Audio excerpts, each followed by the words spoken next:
we had like 40 over questions drafted by Manfred, and we only finished like about 4 of them. So that's the problem, right? We have to bring him back. But nonetheless, it's also a very good so-called opportunity if you guys have any so-called questions related to Google advertising. You know you have the right person to actually kind of pose your questions to. But nonetheless, tonight itself, we already have quite a number of questions kind of like being resurfaced by Manfred, right? Okay, so I don't think we need to introduce Ian anymore, but let me quickly just go one round, right? Just for the benefit of those who are new to this, I don't think we actually do much introduction about 3 of us, but nonetheless, this is the 3 Marketeers show. I'm your host, Jason, together with my partners, Manfred and Andrew. Manfred come from Singapore and Andrew is from Malaysia, and we have Ian here, our good friend from Singapore as well. But since we're gonna start, like in a very kind of like easy and light way, maybe we can give Manfred and Andrew a bit of airtime to do a bit of introduction about yourself. Why not, right? Okay lah. That's just one liner. No, I haven't. Don't need script one. Impromptu. You just say that. I'm Manfred. That's it. If you have nothing much to say. I have a lot to say. Actually, okay, I'm the one who come up with all the questions. If you really have any burning question on the topic itself, do check out my LinkedIn profile and drop me a message, and I'll compile it. Okay, very simple. You only need to go to LinkedIn and look for Manfred Shi. Anyone, right? The name is already put up there. I think it's very difficult to find another Manfred a lot. Shi is difficult, so that's the guy, and you have the face there. It's very easy to recognize. So he's the guy behind all the questions every month. So if you guys, any of the guests feel the questions a bit burning and whatnot, right? Don't blame Andrew and myself. That's the guy you need to blame, right? So thanks, and Manfred. And Manfred is also the guy who came out with all the website of the week. Every week, a lot of hard work. Intro video also. Correct. A lot of hard work there. And intro video is also by Manfred. By Manfred, yeah. I think the last 15 guests was all invited by Manfred. Let's give credit. Few months. 15, not 45. Can't remember. Only 69 episode, how 45? I don't know. Andrew, your turn. Andrew. Manfred is the type who say when people in karaoke and say, "Hey, you sing lah, you sing." Oh, no lah, I don't know how to sing lah. The moment you hold the mic, wow, that's it lah. That's it. My own personal concert. Everybody pay money to hear I sing. A guy who doesn't want to sing. By the way, I do email marketing. I help businesses basically grow their business through emails, and I do have courses as well, and I also have done for you services. But basically, the brand that I position is basically I'm the email guy. Cool. So and I'm Jason. I do Facebook ads and digital marketing. So basically, just in case you guys is the first one, and let me bring up our 4th marketer over here. Oh yes. What's up, Chiwai? Now Chiwai has been Chiwai. I think now Chiwai has appeared how many times? Twice. Ian beat him already. Yay. Gone. Ian just beat him in just like 2 weeks' time, right? So, but Chiwai, okay, we will see when we will bring you back, okay? Now, and Chiwai was saying he wanted to recommend some guests. Ken, please drop me a message. Yes, anytime, my friend. Drop me a message. Or maybe we can do a comeback, like bring a few good friends over to discuss about just a quick check. I don't think we have a lot of people here, but even if you're watching the replay, I want you to let us know, do you want to have, because one episode we have a friend talking about the prediction for 2022. He has a list of them. Yeah, I'm so sorry that Manfred cannot see your face there. Okay. But now you bring handsome already, so much block up. Too handsome else. The other 3 guys cannot see. Just do the other 4 one. Do the 4 one. Do the 4 one. Then I have to stand up. No, it's okay. Go far. I'm actually turning. Let's see. Okay, done. Now we can see Manfred's face. Now that Manfred become like a bit koya a bit. So okay, since we're actually doing that, so just want to check if you guys want to have a session where probably a few sessions of us coming together and discuss about what's going to happen in 2022. Maybe everybody can bring our own personal point of view in here, right? So that's something that we can have in mind. So Chiwai, let's get in touch and see what we can do about this, right? But okay, now we want to pin our guy here, Ian. Who are you? Wrong one. So Ian is our guest tonight, so we have to give him the limelight a little bit. Very nice. Thanks a lot. Okay, you do a bit of plug, whatever you want to say about your business. Come over. Okay, so my name is Ian. I run my own digital marketing agency, like I think since 2016. So personally, have been in the digital marketing space since 2011. Yeah, if I recall correctly, because it's been quite some time. So in fact, right after national service, right? So in Singapore, there's a national service. So right after that, I was already in the space of digital marketing. So till now, so I think one main reason is that is the only industry where you don't need to depend on any cert, because nobody have, there isn't any so-called diploma or degree in digital marketing, right? So that is the first pathway for me to, because where you can really strike a career, right, without a degree or something like that. Yeah, so that's how, and many years later, and decided to take a leap of faith and start my own digital marketing agency. Yeah. Awesome. They might have Awesome. done something in national service to flip your mind to come out and say, okay, I want to own this world now, do it on my own. Sorry again? No, they might have done something to flip your mind in national service and eventually come out and say, I want to do digital marketing. Wow. Okay, so in fact, during that period of time, right, I actually read a book that talks about in one entrepreneur that actually he started his own digital agency as well. So that was where I wanted to know more about this industry. Then went to join the company. In fact, when sorry. So when was that? Already got book talking about digital agency already? 2016. Wow, 2015, 16, a lot, no? Really? 2011. So 2011. that was right after my national service. So that in fact that time, right, there are companies already as a digital agency selling Yahoo search ads. Like last time Yahoo also have a lot of ads. Yeah. So in fact that time already have agency like this. So in fact 2006 that in Singapore there's already have there's digital agency, search agency. That time, right, mainly search and SEO lah. But then in recent years now we have all the Instagram, TikTok and all this. So in fact that time already have it. Yeah. So that was where I joined. Then in fact it wasn't a digital marketing role. It was more of like a client side marketing person kind of role. But then I realized I don't really like those, because those are the one where you do print media, you were like collaborating with getting sponsorship kind of thing, which I don't like. So where I see my colleagues start working on campaigns, right? Then that's where the interest grow lah. So I self-learn in a way where you go into like YouTube to find a lot of videos, to read up forums. That is my go-to resource.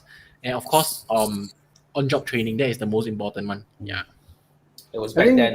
Yeah. 2011, 2010, that time was primarily driven by website design agencies. Right. Then they pivoted, or not pivoted, they added the services of search advertising, because when you create websites, such nice websites for customers, then they say, okay, how do I promote this?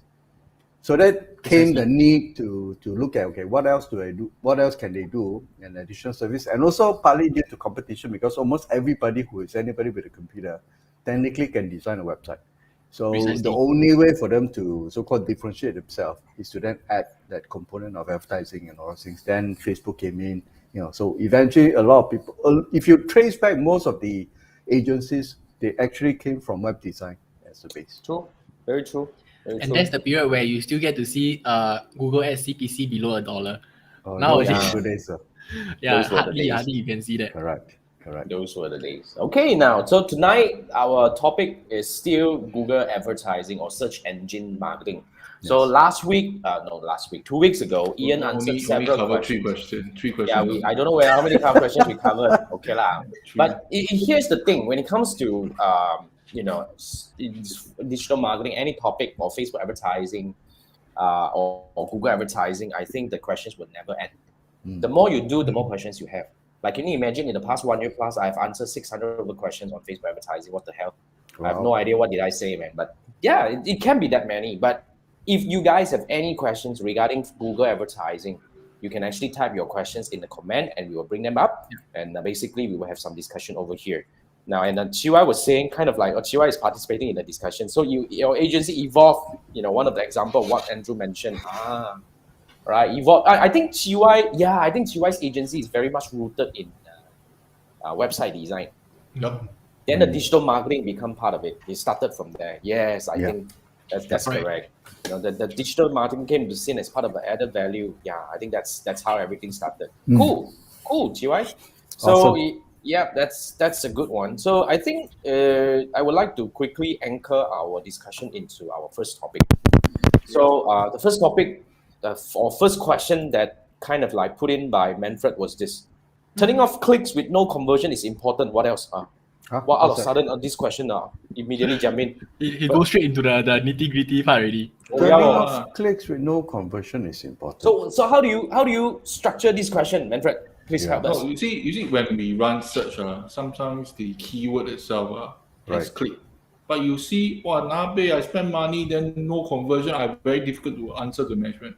So you have to turn it off. Okay. But the question is a little bit tricky is when do you decide to turn it off? 1 day later, 2 days later? This is the nitty-gritty part.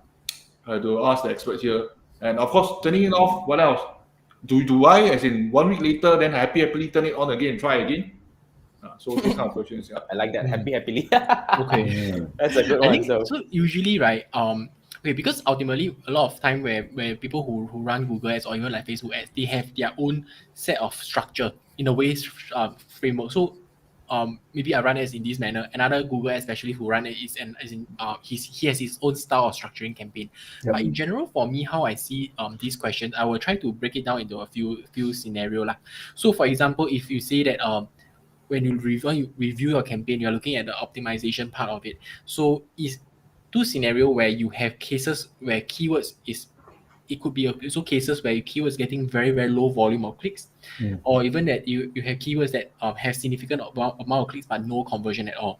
So because in the past, right, there is this term called single keyword ad group when it comes to building Google ads. So but things have changed along the way as well. So that structure in the past, that so-called people swear by that structure, right? In my opinion, right, nowadays doesn't work, because simply where Google have already eliminate a lot of so-called like you have broad match, phrase match, and exact match. In fact, even like exact match, it now works as if like almost like a phrase match already. Where phrase match, it works as if like almost like a broad match or broad match modifier. So broad match is even like broader targeting. So to an extent where if you still build with single keyword ad group, right, it will end up you have situation where you Google in the system itself, they also start flagging out, say, hey, you're having too much redundant keywords. What I mean by redundant keyword? So for example, a company that sells maybe wine, right? Red wine online, buy red wine. In fact, they have the same meaning, same intent. But if when it comes to building single keyword ad group at the time, you will add all three into Google Ads. But now with the changes in all these match type, right?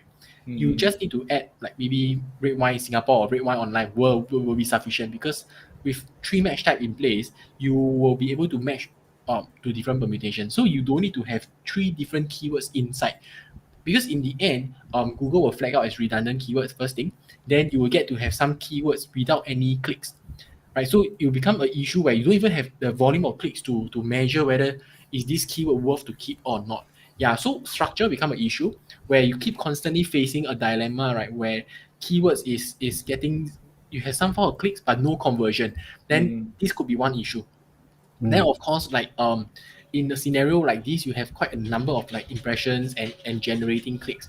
Then that is where you might also want to review if in the search term report, is this keyword triggering a lot of irrelevant search terms?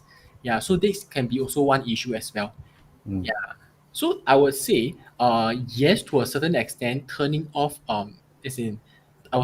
turning off keywords with no conversion, is important. I would say, pardon me to give a very vague answer like yes and no, right? Because it really depends if you have enough clicks to justify that. So what I mean by enough, at least to me, assuming your conversion is 1%. If you get around 200, 300 clicks and you still don't convert, then of course that particular keyword can safely say is not relevant at all. Is there a duration? I would say you can use as in 30 days. It's usually when I review campaign, I like to use last 30 days as a date range to review. Yep. Yeah. So that will be a good date range to measure. But for certain keyword, when you use the single keyword ad group method, because you have so I would say so fragmented keywords in place, right? Then each keyword doesn't get much impressions. So that's why I recommend you might want to start cleaning up your structure. So instead of like having three keywords that means the same thing, you might want to pause those that is redundant, then in this case you were able to consolidate more impression into that one keyword alone. That is one way you can gather more data, so prevent situation like this from happening. Yep. I like the idea. I come from the single keyword school of thought previously, but since that changes, Correct. what I do now is, it's crazy when you start managing single keywords, obviously, because I think the thing they call it was statistically significant. That means you have a number of enough examples for you to actually see whether it's effective. So what I did on my side was, then I decided to look, instead of exact and playing with, broad match modifier and all those stuff, I just go broad. And I trim basically the keywords by when I look at the search term results. And then start moving them, some certain words that is not relevant, then add those words into the negative keyword list, and then we exclude from there. Usually some people, they like to use full broad match. So full broad match is because there are some cases where people find that broad match means that my campaign will get matched to a lot of irrelevant search term, but in fact you can't live without without broad match. Because ultimately when you build your list will never be the perfect list. Yes. For sure you'll miss some keywords, and you definitely need broad match or even like phrase match to do the prospecting. Yes. Yeah, it's just like for Facebook, you always have a prospecting campaign. Then this is like your prospecting campaign in the Facebook context. Yeah. So your prospecting for keywords also to a certain extent. Yeah. So basically, I took lessons before. So basically, for my limited paid search experience, so there's two styles. One is top down, one is bottom up. Top down is I don't care. I got money. I throw broad. I want to see what clicks, what convert. Right. But you pay for it. That's the top down. Bottom up is I'm very careful. I will have this exact this phrase one. I control. But when you control, you don't know how big the sky is. You may miss out opportunity. Then what I was taught is normally bottom up. But because top down has its risk based on certain industry. Am I right to say that, Ian? Okay, because if that is some things that I noticed, if you go narrow, right, then you will face similar issue that if you run Facebook ads before, if your audience size is very small, your CPM is very high, right? So if you focus on phrase match or even exact match, your CPC, you might most likely will see a very high CPC as well. So one good thing about broad match keyword, it helps you to average out the cost per click, because usually broad match keyword tends to have the lowest CPC, where exact match being the highest, and phrase of course in between. So and ultimately you won't want to completely just beat without broad match, because in one situation, one client is that they are very fixated saying that, hey, I don't want broad match because broad match risk my campaign serving for irrelevant search as in search terms. But the moment when we tell them the potential downside, we pause the broad match, immediately they see a few things: increase in cost, as in cost per click. Of course, then that's where your cost per lead goes up as well, and the volume of leads goes down. So broad match, right? We did a test as we measure overall where all the broad match keywords add together, and phrase match keywords add together, exact match keywords add together. In certain cases, in fact, in quite a lot of cases, broad match keywords collectively give a better cost per lead performance, and volume. The main thing is volume. Search ads is already like hard to scale because it's very passive. And you further limit it without broad match, then you further limit the scaling capability of your search campaign as well. Yeah. So that was the part you might want to take note of as. I can see the discussion is getting very technical. Manfred. Yeah, sorry, more technical thing. So, say example, if I top down, I lazy, I'm very lazy, I do broad. Then I realize, walao, a lot of people like to click free Nikon D550. Free but never convert So when do I decide? I'm just using, obviously free is a very obvious word. When do I decide as in the period? I give them 30 days to decide this keyword is nonsense. Of course, 30 days, 200 clicks. Is that a gauge, or is it depend on industry? Okay. What's your approach? Because for this case, right, it is more towards an issue whereby you did not because ultimately after some time, right, I also internally at my team, we set like a frequency where how often we need to go back to the account to add negative keywords. So this is an issue more towards like there isn't a proper hygiene maintenance or hygiene check onto your campaign where you don't go in regularly to add negative keywords. So in this, because that keyword, for example, as in Canon Free is DSLR. free is a too obvious keyword lah. Okay, but I'm Right. just using for illustration purposes. So Precisely. when do you go back? How much time? Okay. Alternate days. So, in fact, when you say go back to see the keyword in terms of performance, whether you want to pause that keyword or not, to an extent, if within like 1 week later, right, I still don't see conversion, I won't immediately pause that keyword. Because first thing, you need to, when you build the keyword in the first place, right, you will need to do some, like, for example, if you're unsure of the keyword, you might want to do some check in terms of the search intent. So to me, I like to do a check on search intent by doing a live search. So for example, like DSLR camera, and if you're thinking whether you should target the keyword of DSLR camera review, right, then you might want to do a live search. If you see a lot of organic results, not a lot of search ads, right, and the organic results are mainly showing blog posts, review site, then to me, I would find that the buying intent is very low. So this technique I use in SEO as well, whereby you let Google tell you what is the search intent, and when you, before you add into your campaign, you must be also sure whether this keyword have commercial intent or buying intent. So if you are pretty sure already, and when you add into a campaign, don't for me, I usually don't like to jump into conclusion and pause it immediately. So then that's where the next part comes in. Do you have I would say a regular optimizations of going in to add negative keywords? So for me, depending on the account size and the budget as well. So if you spend more, of course the impressions gather faster. So you might want to set it on a weekly basis, or then spend less, you might want to go into like a monthly basis. Then of course by then, after some time, your campaign will be, to me, right, I see campaign do mature after some time as well, because by then your set of negative keyword lists grow. Yes. All right. So for agency side, we try to save. We also like save time. We have our preset list of negative keyword lists, right? That we will apply to any account that comes in. Things like overseas name, things like what you mentioned, free download, or etc. So or any like adult related keywords. We already have the preset list. So this is one way you can save yourself time. Awesome. I Yeah. mean, this is damn technical. Yeah, Manfred. I haven't finished. Sorry, I'm grilling you. No. That's why I want to bring back that's why the I'm the discussion. question master. You see, I think Manfred. Wait, hold on there. I think you're asking from a different angle. Coming from another agency or coming from another digital marketer, although I don't do search marketing much. When we look at when is the time, I think the main question you have here is when to turn off. Yes. I think that's the main burning question over here.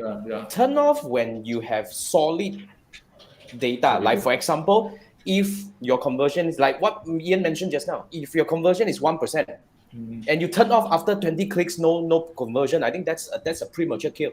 Very. Do you agree? Very. Yes. That's why everything has to be realistic. That's Right. in my opinion. That's why the more you drill into this thing, the more you actually kind of like digressing from the main thing here. So I think Manfred being Manfred lah, but I think it's a good discussion. Agree or not? Yeah, I agree with you. That's not my intention. Okay, since you have mentioned SEO using the search as a guideline for Google. Yeah, I'm not saying it's wrong. So that brings me to my usage to SEMrush, where I throw in the keywords and then they show the intention, as in the information, navigational, commercial investigation, or transaction. So if the search term, they brand it, say example, they brand Nikon D550 review as a commercial intention, commercial investigation, or transaction, so I will give them more chance. Can I say that? Okay, so usually because for those software out there, right, they do in a way group keywords based on like informational, navigational, or transactional. Yes. So, but to be honest, right, it's always good to, because after when you build campaigns long enough, right, in fact you don't really need to go search and check. In fact, you will roughly have a good feel whether this keyword does it have any buying intent. So I would say it's always good to do a check if you're unsure. Then because software is never perfect, so sometimes they do help you group the keywords together. And not saying that when you run Google Ads, right, you cannot touch based on informational keyword. In fact, in the past when I was working in agency, they run search ads as well. They in fact have all these kind of top of the funnel keyword. Just that for us, right, when we run campaigns and campaign is very focused on performance, budget is always finite. So you will not want to target, as in run ads on keyword that's high up in the funnel, because for sure you don't get conversion. That's where we always focus up to maybe like middle of the funnel. Sometimes we call it category keywords lah. Like for digital camera, all these are considered category keywords. Yeah. So that is one part. Then in fact, I think what you want to, like Jason mentioned, right, when to turn off keywords. So on one situation, right, I will turn off keyword fast is whereby this particular keyword, whether it is like a phrase match or exact match, phrase match or broad match, I see that this keyword have been triggering a lot of irrelevant search term and high frequency of irrelevant search term. To me, I will call as internally, I tell my team member, hey, this is a problematic keywords. So that is where pause it first, because those keywords have make our life very hard to add negative keywords. So when you see this kind of thing happen, when you start seeing that your campaign click-through rate falls below 2%. So internally, I do set a benchmark. Whenever my campaign click-through rate is below like 3 to 4%, right? Something wrong is either that particular campaign generates a lot of irrelevant search terms. Yeah, then that's where you need to go in and start reviewing already. Correct. I think one thing that me and Andrew first. Okay.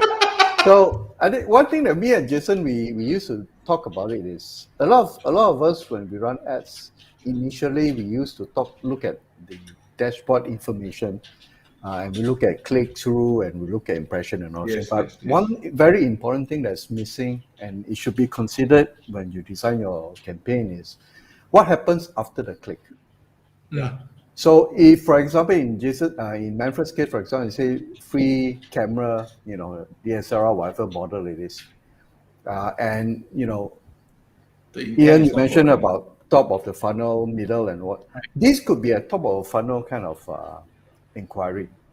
But if you have, after the click, where you have a nurturing sequence, or where the information presented on the web page is targeted towards that, and then you measure whether the people who go through this sequence, do they eventually convert? Do they convert within 7 days, 14 days, or they will never convert?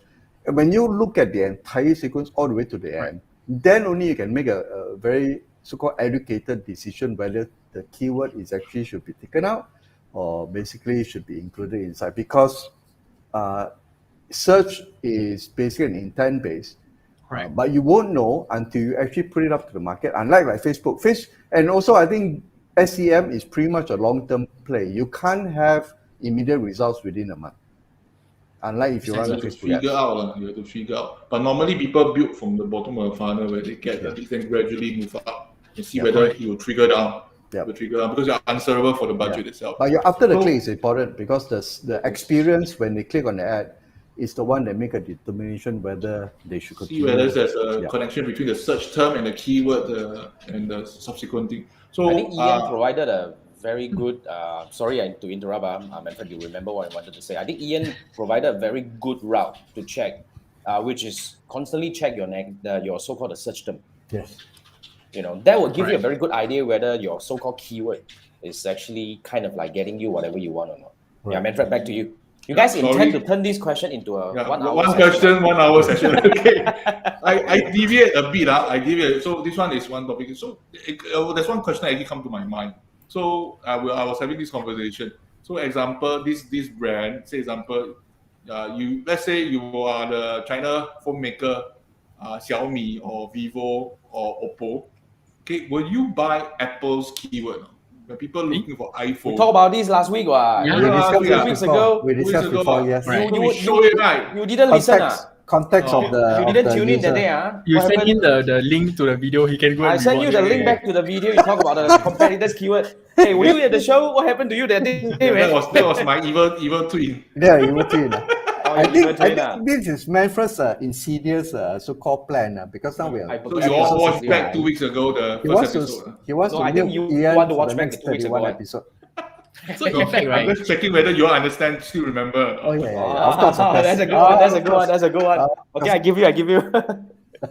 So in fact, I think speaking of this, right? I think commonly when it comes to search campaigns when we build, the keywords team, or something we call a keyword bucket, is commonly split into few brand keywords, category keywords, right? Some people call it generic keywords, and also like competitors. So competitors is really depend on industry. So Manfred refer to the previous video. So competitors competitors keyword really depend is like how price sensitive that industry is. So this is, in fact, I learned this when I was like running.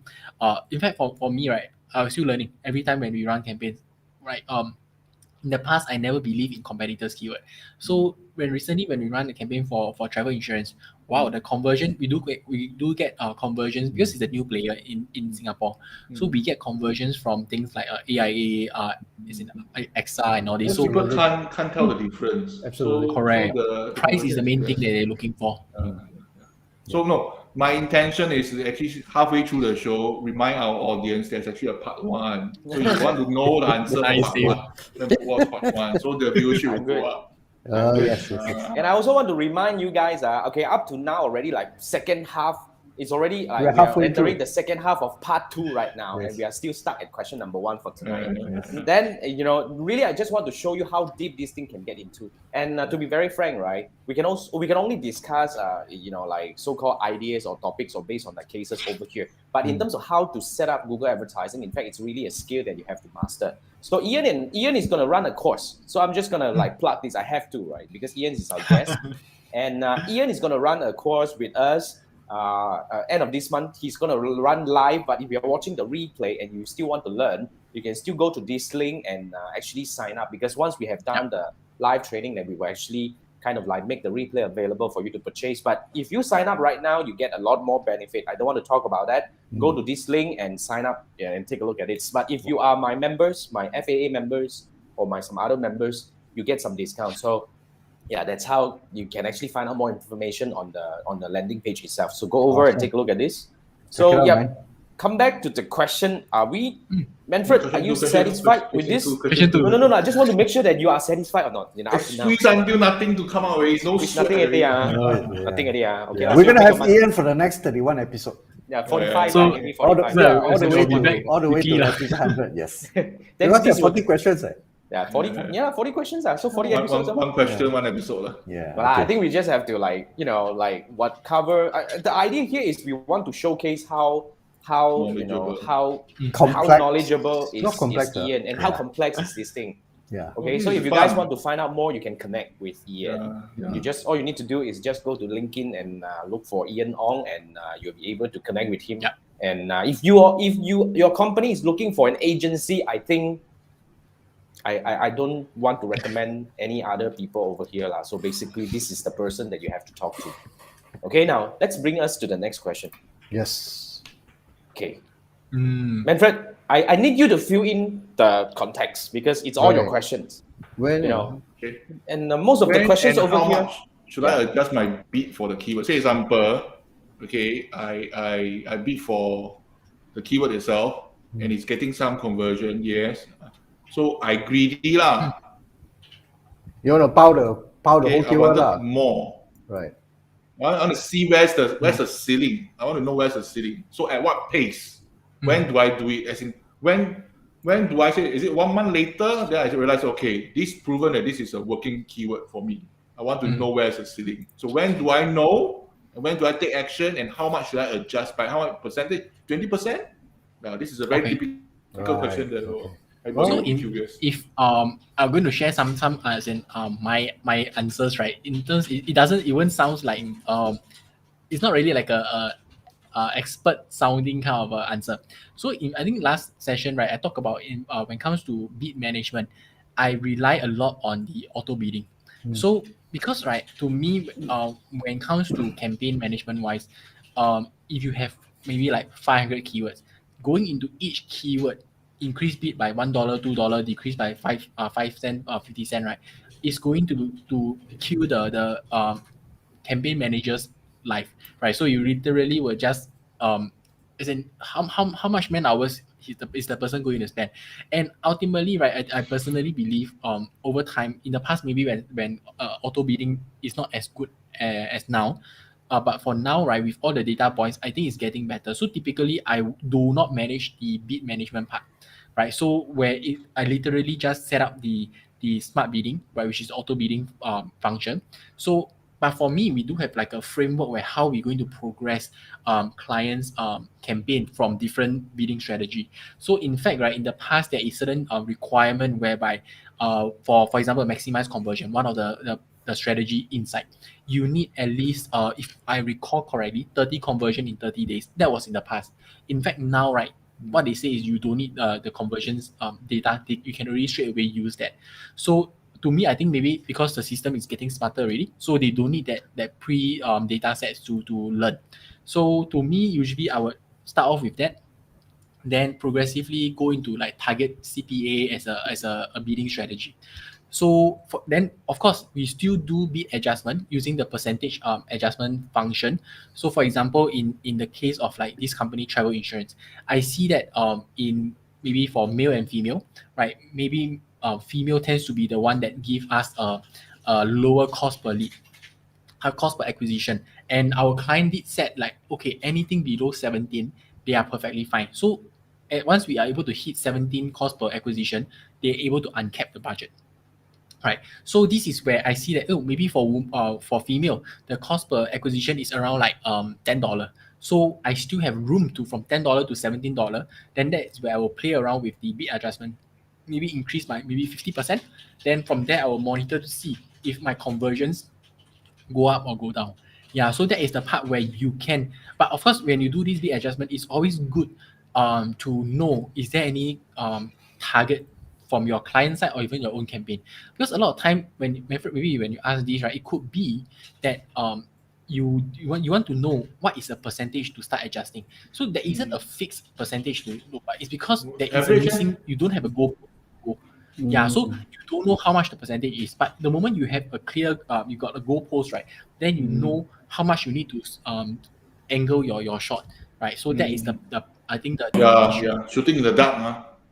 Yeah, I think it's the same question if you ask me when to scale your Facebook ads campaign. Yeah, precisely. You know, and Manfred is really, I mean, this is a very good question, but then again, sometimes, right, I would say this takes a bit of experience. Yep. Yeah. It's about the problem is when you don't have experience, that's a headache. When you don't have experience, you learn from the right people. That's where Ian has the class. When you don't have experience, you go and learn from Ian first. Then when you learn from Ian, you understand the important, the technical part, you know, and then after that, you'll be able to have, of course, you need to run your campaign a little bit more, then you gain experience. You see, these are all very situational. These are very situational questions. And one, there will never be any benchmark for this. Agree or not? Precisely. Agree. Yeah, and I think Manfred would agree as well, because if you run multiple, a lot of campaigns from different companies or from different countries, right? There isn't a benchmark. Each market is different. Each audience are different. So I'm I the think question master now. I must help. No, it's good. So it boils down to, I think we can actually anchor this question back to learning digital marketing a little bit. Learning digital marketing, a lot of people have all these questions because when they are in here, they thought that everything has got a benchmark. Like even somebody asked me, Jason, what is the CPM calculator for Facebook ads? And I was like, is there such thing as CPM calculator? Don't know. I wish that is. Yeah, CPM is so different for so many different variables. Yep. Different audience targeting, different location, different whatever, different creative, different. So there isn't such thing. Okay, so for Manfred. Sorry, you can finish first. I was just saying that it's very important that you need to start. That's why start with the right foundation, and you will find answers to all your questions along the way. Unfortunately, for my management, regardless MMC, SME, or startup itself, they always has a paid marketing plan or even a roadmap. Then in that Excel spreadsheet, they always says ROAS, CPC forecast, estimate. No, I haven't even started, and I have to fill out more. They give prediction. You're whole responsible for it. So what I did is I really go website, Google Stream, find for this is a retail industry. I take that one, but this is US based one. So just use as US. And give forecast. I spend how much money, most likely will get how many conversion. Then they will check the formula, see whether I go anyhow put another extra one divide by 1,000. So I put this in. So the mindset is there. You see, people don't really trust you. They wanted a forecast, so I do a forecast before. And I have no choice because I'm asking for budget, especially when you ask for more. And by the way, when you ask for more, the answer is always no. Okay, so you have to do the thing. Then it always turn out differently because there's so much elements. So hence the mindset, we tend to think, benchmark. This is the result of doing too many 10-year series for mathematics. You become narrow tunnel vision. It's hard to have benchmark because things like the CPC cost always goes up. No such right? thing. I never see downward trend. So that is something, even like the only time I see downward trend is during the lockdown period. Yeah, that is the only time, to be honest.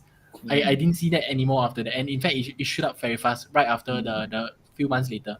Ian, just to touch on what Manfred mentioned, do you get customers asking you for benchmark? Did they say that, how much do I spend? A lot of times. Okay. They ask for what is the so-called industry CTR. Correct. Or industry CPC. Right. So typically, I will share with them saying that, hey, in fact, Google do give us this data, for example, Google Partners and all this they do. But to be honest, their data is very consolidated. Like, for example, retail industry or even like IT or telecommunication industry, the CTR is this percentage. But then, does it mean that this is the benchmark? You are 1% higher, then which is good. So it's not the case. I always tell them it's best is to benchmark against yourself. Like, for example, now our CTR is 4%. Does it the industry they say is 2%? Oh, we are really good, so let's maintain. No, in fact, it's always seeing things like how can we make it like 1% better every single time. Same for landing page as well. They ask for a conversion rate benchmark. To be honest, that isn't. So when can I throw some numbers out as a benchmark, right? It's not really a so-called industry benchmark. It's more towards based on my experience, this industry, this vertical, what is considered a good conversion rate. But like, for example, just like I mentioned, if my campaign have any CTR below 3%, right, or especially 2%, I know for sure that campaign got issue. Yeah, that is because experience, right? So, but that is not official benchmark data. Yeah, so that's why I think it becomes an issue where marketers or even like stakeholders, right, management, they always want to know how, as in, is there any industry benchmark out there? Even if there is 1 year ago, things can change very dynamically during these few months as well. So it becomes like a issue lah. So it's a chicken and egg thing. Do you encourage or recommend that new clients to undertake maybe a 1 month so-called a discovery campaign to just basically see, where they are and all those things by running some, a campaign to look at what are the numbers and then build from there? Okay, so one month campaign usually is quite difficult in a way, right? Because it's like especially for search campaign, because it takes time for search for impressions to start building up. So especially if the industry, right, is very niche, like 1 month can only like generate like less than 10,000 impressions, then this becomes a challenge. So typically, campaign wise, I wouldn't say like, hey, you at least need 12 month contract kind of thing to see things. But 12 years is really a long-term contract already. I really don't want that kind of contract. So it's always good to, but I think it's always recommended to have like 3 to 6 months as a good gauge, because even you solve the ad account issue, then you also have next piece of the puzzle, which is landing page and also like other ad copies as well. So it's like a never-ending kind of optimizations in a way. Very true. Yeah. Optimization is a but journey. It's not a customer destination. education part. Correct. The journey. Never ends optimization. The customer education. The customer education part is tough. Yeah. Precisely. It takes a long time. So that's the challenge to even let that client know as in what is a better way, what a better approach, because a lot of them is still asking for benchmark. Very true. Yes. Then for my case, it's the management expectation, how you manage them. It's another story. I think it's okay, Manfred. You no longer need to deal with that at the moment. Out of the hell. Yeah, out from that. I'm not sure whether the next one is going to be good, but I hope it's going to be good. Okay, now, anyway, so we will come back to the third question, which is also very much tonight's question. I will let Manfred do the explanation. So, yeah. Fair. Okay. Manfred. Okay. How do I troubleshoot poor performance ad campaign? Sometimes, as a beginner, we run, shit, man, everything not working. As if, of course, I follow all the instruction. So where do I start looking for problem? What are the common mistakes, in terms of bad performance? because I think when you send this question, right, I like this question in a way. In a way, it's more towards like a lot of time people was asking like, when you optimize campaign, the word optimize, what does it really involve? So in a way, it's also where different. Okay, that's where the different campaign manager have their own style. Different people have their own style approaching optimization process. So for example, for me, typically you have multiple campaigns at one point, as in one time. So which campaign should you focus on your effort? Because everybody have the time is limited. So for me, I like to there's two methods, right? Either you go to the best performing campaign, you look on how to improve it better, or you go to the poorest performing campaign to see how can, as in what is the problem, why is not performing bad, as in not performing. Then you go zoom into that campaign. Yeah, because if you have like 10 campaign, which one you should go first, right? So that is first thing. Because this is in a way my thought process. So in fact, every digital marketer, right, what makes a good and bad, okay, not saying that I'm good in a way, it's more towards like you over time you build your own thought process when it comes to like determine which campaign to start optimizing first. So when you say, for example, your case, you want to go your question is like you want to zoom into the poor performing campaign, right? Yes, then you need to go in to look into you need to solve things one by one. So what I mean by solve things one by one is the CTR low. So if it's low, then imagine, okay, the formula for CTR is clicks over impressions. So what can cause a low CTR? You have too much impressions, the denominator is too high, right? So which means a lot of irrelevant search terms, which means your in maybe your keywords is there's a problematic keyword like what I used just now. A lot of trigger a lot of irrelevant search terms along the way. So negative keywords immediately one thing that you need to tackle. Next thing, in terms how do you further increase? Now your role is to decrease the impressions. So another way is to increase the click, the numerator, right? So that is where ad copies, right? Is your ad copies really answering to that query? Yep. Or even things like maybe if you didn't bid high enough, where your ad position is pretty low, then of course your CTR is low as well. Yeah, so I always say like digital marketing is more like a simple math formula. You just need to know which matrix to move to help you with the numbers. At the end of the day, it's still very similar to our concept is we call this like an action funnel. How people transform from being a stranger into a customer. If you look at the whole thing and see what are the leaks that you need to patch. Precisely. But I like the idea where Ian talks about the thought process. In fact, this is what differentiates from a normal digital marketer to somebody who is able to kind of like have a structure or have a framework. Because at the end of the day, every digital marketer will have a different thought process because it's very dynamic. The way you look at the campaign, that makes every single one of the digital marketers unique. So I think coming back to the learning, because I think the whole show is really to try to help more beginners. So back to the learning digital marketing bit. Okay, if you are new, I would say if it's good that if you want to learn from anyone, right, it's good that you learn or you try to understand their thought process. So the methodology, the way they think. You see, I mean, a good coach, in my opinion, they always have their own way of thinking, and they always try to guide you to think like them. So if you go through the whole process and if you like the way that they are actually approaching the whole problem or solution or situation, then you can choose to learn from them. Just like very simple, right? If you have gone through the whole 40 over close to 50 minutes with us right now, and you really think that Ian's thought process is something that you want to kind of like learn from, I'll have to anchor this up again. So we have a class. Problem. Remember, Ian is running this Google Ads masterclass with us, and this is the first step. In fact, seriously, Google advertising, just like Facebook advertising. In fact, Google advertising is even so damn older than Facebook advertising. The whole thing that you need to learn, or so-called you can learn, is so deep. But then again, you have to start from the very foundation. So you need to start with building the right concept, right mindset, right thought process, learn from the right people. So this is the link that you can go to, and learn from Ian directly. The way he actually approached his Google advertising program and how to actually set up his campaign. So this is where he will share all these things together with us. Okay, so yeah, Manfred, you want to add anything based on the questions? It's okay. Let's move on to the next question. What was the next one already? Okay, let me bring this up. So, what's the next one? Yeah. This one. How do we know our competitor is faring compared? Of course, I do know how to spy on other people's ad copy. I also will know how to spy on what the keyword they buy. I also know their landing page, but I don't know how good, because if they put very little budget, the thing finish.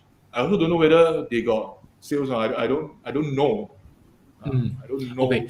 So assuming the person is new, right? So they don't know all the different tools. A lot of SEO tools out there also track the keywords that your competitor is buying.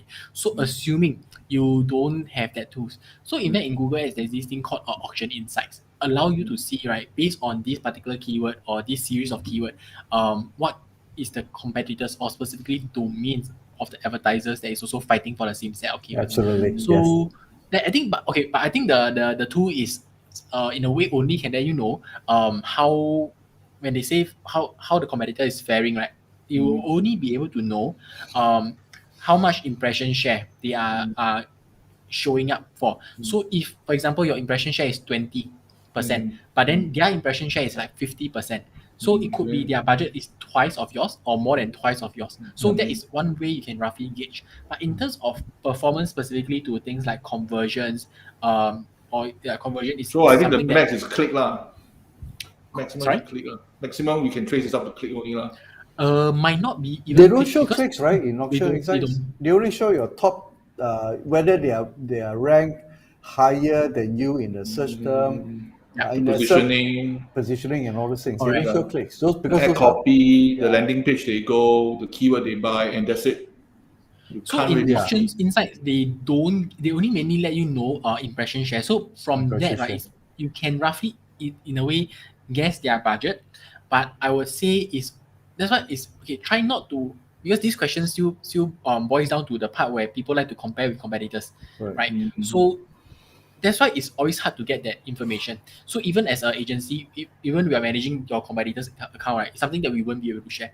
So that's where we always advise clients is to really like benchmark against yourself as well. That is the main thing, because that is how you constantly improve, right? Yeah. Yep. You won't know anyway. Nobody's going to tell you how much money they're making from your search ads and everything. This question comes from the old Chinese saying, "What 知彼知彼，方能百战百胜." Knowing yourself, knowing your enemy, 100 battle, 100 victory. You tend to want to know, because I also have a very bad, ever since I started with Facebook ads library going kaypoh, I always have to say this: imitation is a sincere form of flattery. Because if you're good, then I want to copy you. Then I copy your landing page, I copy your keyword, but I will be curious whether you really got sale or not. Of course, Facebook, we can't see that also lah. Same thing lah. So hence this question come out. Yeah. Because like all these tools, right? Yes, it gives you an idea like what kind of ads they are running, or even like what kind of keywords they are bidding, right? But you will never review what kind of account structure behind how they structure the campaigns. And which that part is something very crucial. So for even for me lah, maybe just because I as in pretty OCD when it comes to this, campaign structure becomes one of the things that I am very particular about. Yeah. So even like when I interview potential candidates for ad operation role, right, I always want to know how they structure their campaign, because structure also will show how what is the person's thought process, right? Even I ask very basic questions about the if you see a low CTR account campaign, right, what is the immediate next step that you will do? I have people tell me like, oh, improve quality score, improve landing page, but all these doesn't directly impact or even have zero impact on CTR. So this will indicate things like how well the person understand about like his numbers, how sensitive they are to all these numbers. Absolutely. So that is the thing that I personally feel in terms of thought process. Click over impression, that's the two main component you need to play with. That's it's just a number games ultimately. Everything is number game. When it comes to digital marketing, the fun part of digital marketing is everything is documented and it's tracked, and everything is with number. All you need to do is just read and find the number that matters. Okay, so we have a question. Put a bit of money and try out. Yeah, there's always that lah. So we have a question from Chiwai. Chiwai is asking about Ian's class. That it bundles with mine class. Okay. By the way, if it's redundant, that means you are entitled for 50% discount. So because there are two groups of people that they can get 50% discount for Ian's class. Is either if you are my active FAA member, which is a membership, or if you are the Winning Facebook Ads Academy member, which is something that I launched a couple of months ago. So if you are in either one of these, you get 50% discount. Please contact my team member to get your discount code. Yes. GY? All right? No problem. You're well looked after. Yeah, you're taken care of. Don't worry about that. So, Manfred, you happy with this question? This answer? Perfect, huh? Yeah, perfect. So we go one more lah. Since we have a bit of time, see how much time we can actually. Oh, you guys want to OT tonight? No lah, too much. Okay, Manfred. Okay, what kind of negative keywords are commonly used? Because I don't come from agency, I don't have that bucket list of keywords. This is a very simple question. Yeah. Okay, in free, fact, free confirm is out already lah. You go and Google search master negative keyword list. That's what you will find there is. So in fact, people already created things like, because everybody have their own set of negative keywords library. Yeah. So for me, I like to create things like, okay, so negative keywords library as well. So also keywords library for example, if now I work with this travel insurance company, the structure can be always applied to another travel insurance company as well. Yeah. So in a way, you don't have to redo the keyword research process. Yeah. So that is where negative keywords wise, you can always use those kind of master negative keywords list. But then common, I can only share like more towards like the team lah, because within the team there's tons of keywords within it. Career based. So unless yours is looking for I would say getting candidates, if not this particular keyword career based, people who search for jobs, resume, all these will be part of the negative keyword bucket. People who search like free, all the irrelevant search terms, or even adult keywords, that's a very common one. Country. So if you run campaign in Singapore, you should also have a list of countries that you want to add as negative keywords. Yeah. So or even like healthcare. Yeah. So healthcare, and or even like things like people who search for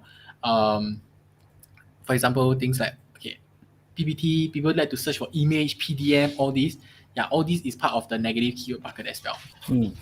You build over time, eventually. I think you start with a generic base, and then you build it over time. Because you start to notice, right? Why every account you add the same set of keywords, then you also like, hey, why do I do this over and over again? Yeah. Then that's where you slowly build the master keyword list. But of course, for new people who can actually go to Google and get people's another person's list, and from there you start adjust from according there. to Even precisely. there's a list for websites that to be avoided, especially if you're running Google Display Network. I don't know whether there's still the list there or not. Wow, that one, because in fact, to be honest, I don't like to run GDN campaign for prospecting. For some reason, the traffic quality wasn't that good, and some bad experience previously I had with GDN. Oh, wow. Yeah, so that was where you target A, in Google Analytics it show B. So that is the kind of situation that you target male on Google Analytics it show female. Wow, that was the part where I gave up on GDN. And the cost can go haywire, because it's so wide, and it's like GDN. I think most people use GDN only for retargeting. Yes, I think that is the only time I will use. Only retargeting. So you only use that for retargeting? Yes. If it's just so-called discovery, I tell you the cost, you will lose a lot of money. No, 70% of the time you won't convert one. A lot is wasted. Yeah. So because a lot of time, right, agency like to introduce GDN is because, especially when they are like a Google Premier partner or something, right, there is certain minimal spend they need to sustain. Then, or even like GDN, search alone, you depend on search volume to finish the budget. You can't scale with an only way to guarantees budget utilization will be GDN, which is one thing. That's why I think GDN was something that I personally don't like, and I think the performance wasn't good, and I don't want to recommend something that is just for the sake of spending. I got burned with GDN, man. I realized that it's only useful purely for retargeting. Otherwise, don't even try.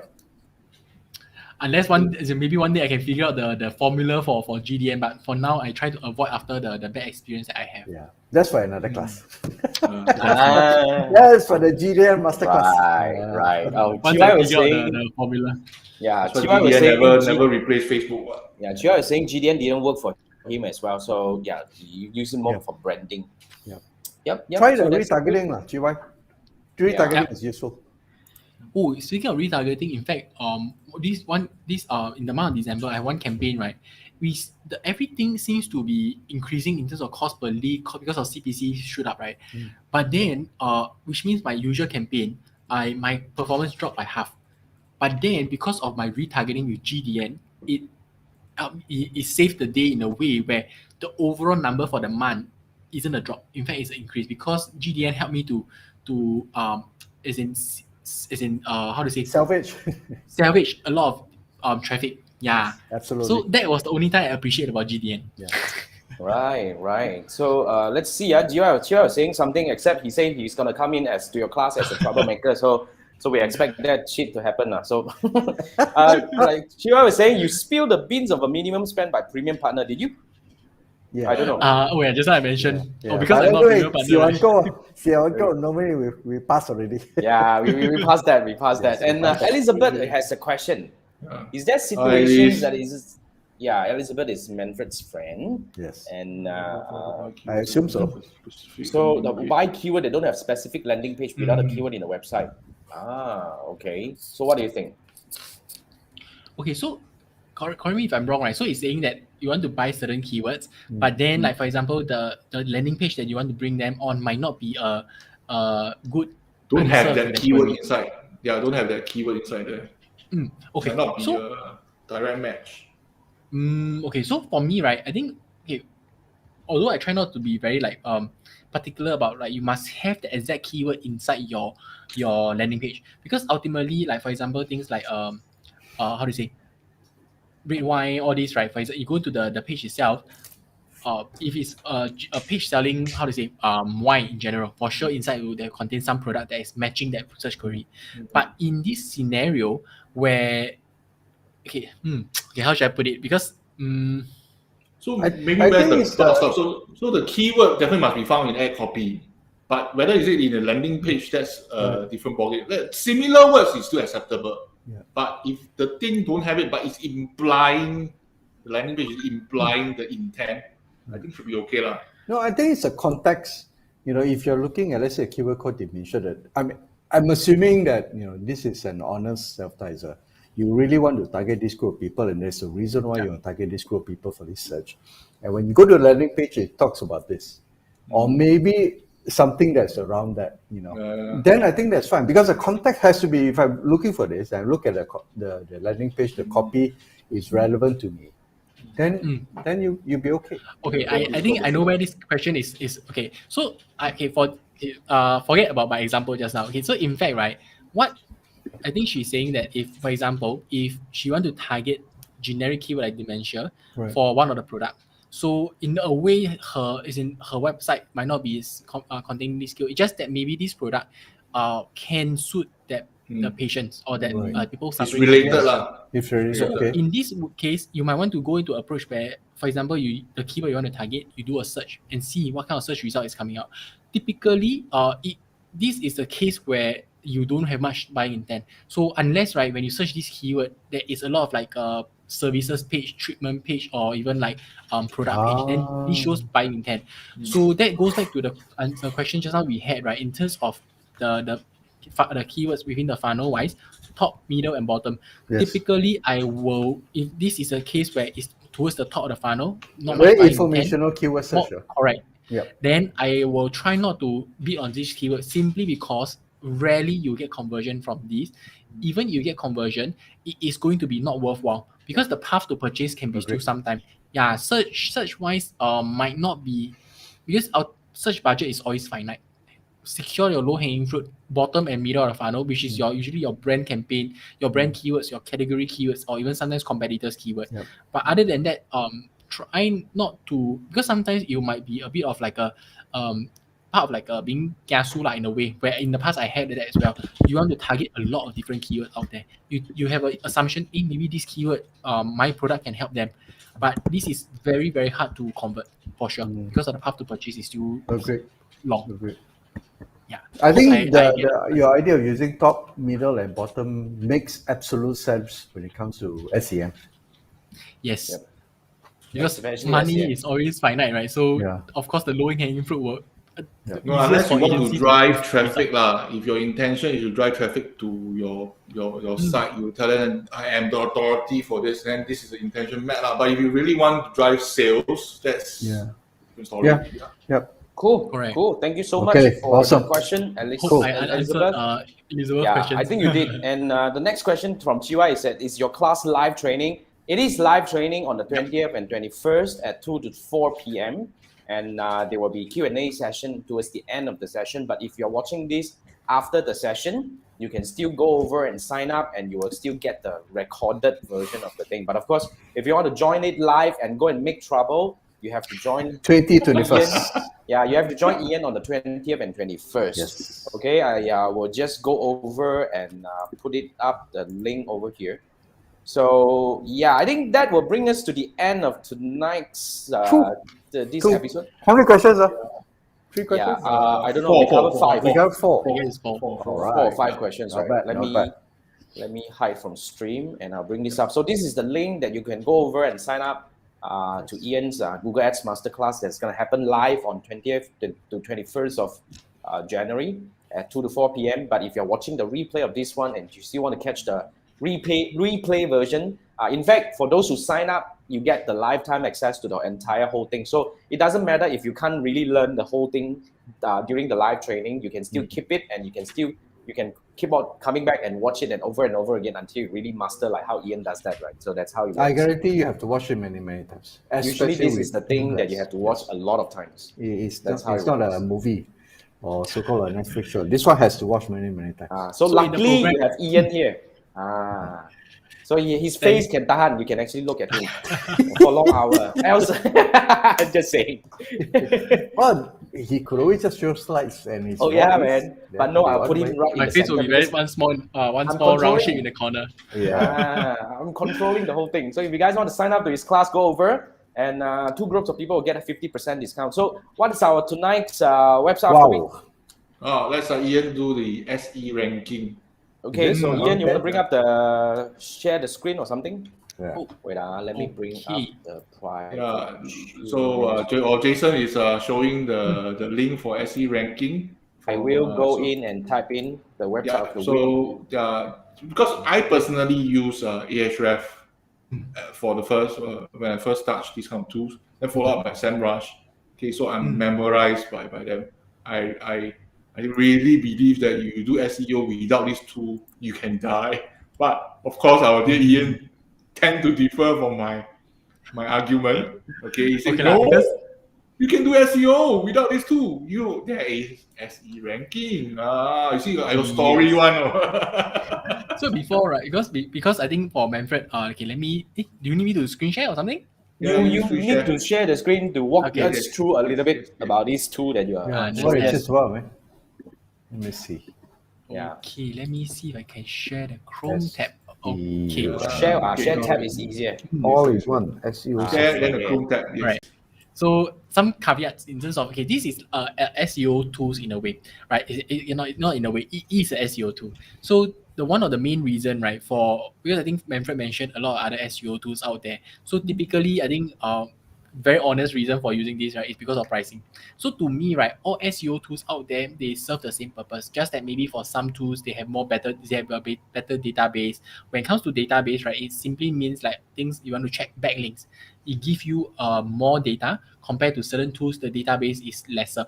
But in general, for us, when I use tools like this, we use things like to track ranking for certain keywords.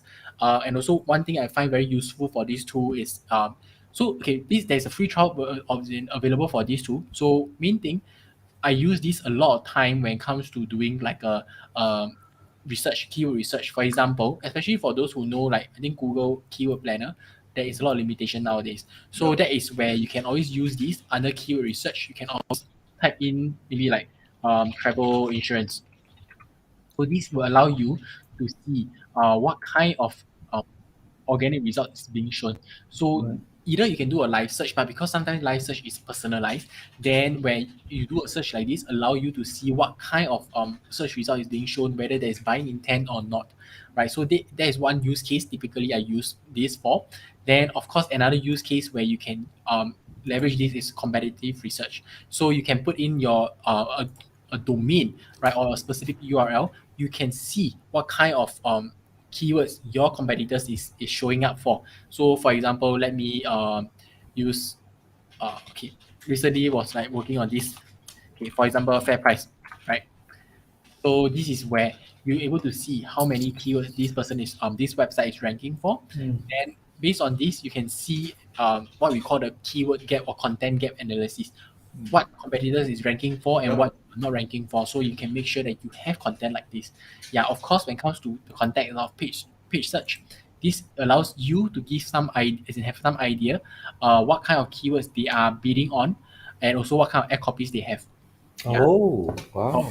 So, but I always say, right, tools like these, right, the data will never be 100% accurate. So that is one thing that you of course you can always use these to see roughly what kind of keywords, and also in terms of ad copies from there, and also what landing page they are using. Yeah. So this is something that you can use these tools for.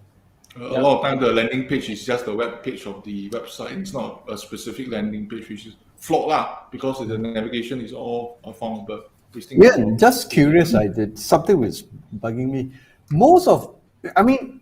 Google has all this data. I mean, all these third-party tools, aren't they referring back to the same source?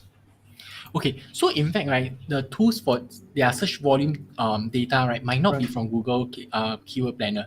So ultimately, they do have database from for example, as things like backlinks and all this they all have their own set of spiders or crawlers. They will crawl. They will in a way they in fact scrape search results, and that's how they get ranking data.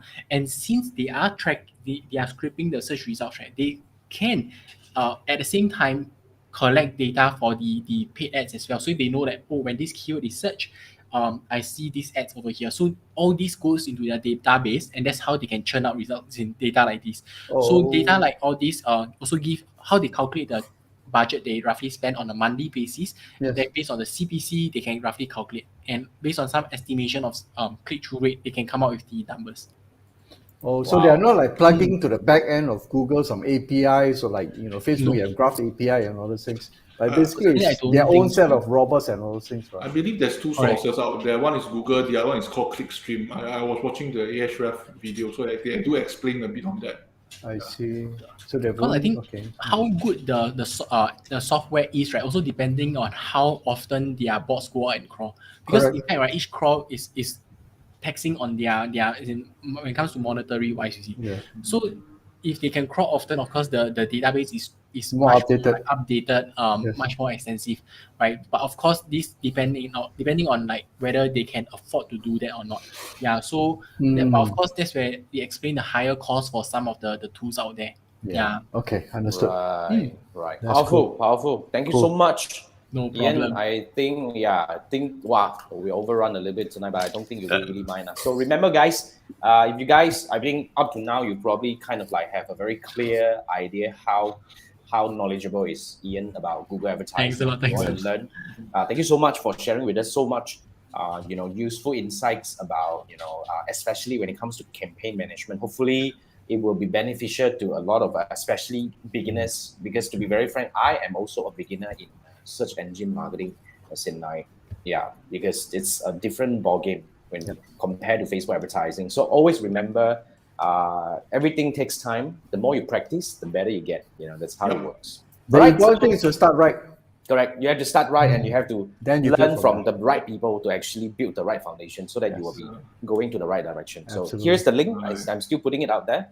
So you can actually sign up. Even if you're watching the replay, you can still go over and look for the replay version of this thing. So thank you so much. All right. Ian. And thank you, my co-hosts, for having me. It's crazy. So now that's what we do every Wednesday night at 10 p.m. We've been doing this for 69. We hit 70 episode next week. It's awesome. So we have another guest also invited by Manfred. So it's a very interesting topic. Manfred, you want to talk about it?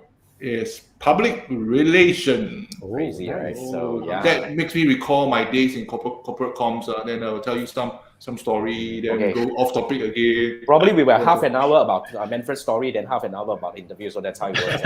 So expect something very interesting next week. And we will bring back the one part of past life of Manfred, and we will talk about a different topic over there. So all right, that's what we do. Thank you so much for tuning in tonight, and I'll see you on the episode 17 next Wednesday. Wednesday. At 10 p.m. So if you have more questions for Ian, drop me a message in my LinkedIn, then I can grill him more. Yeah, but the best way to grill him is to attend his class and grill him personally. Grill him personally. Go over there. Personally. Going live 21st and 22nd of January, guys. Don't miss out. Yeah, if you want to learn live, don't miss out. Okay. All right. Thank you so much, guys. Have a good night. I'll see you next week. Thank you so much. Good night, guys. Good night. Bye-bye. Bye-bye.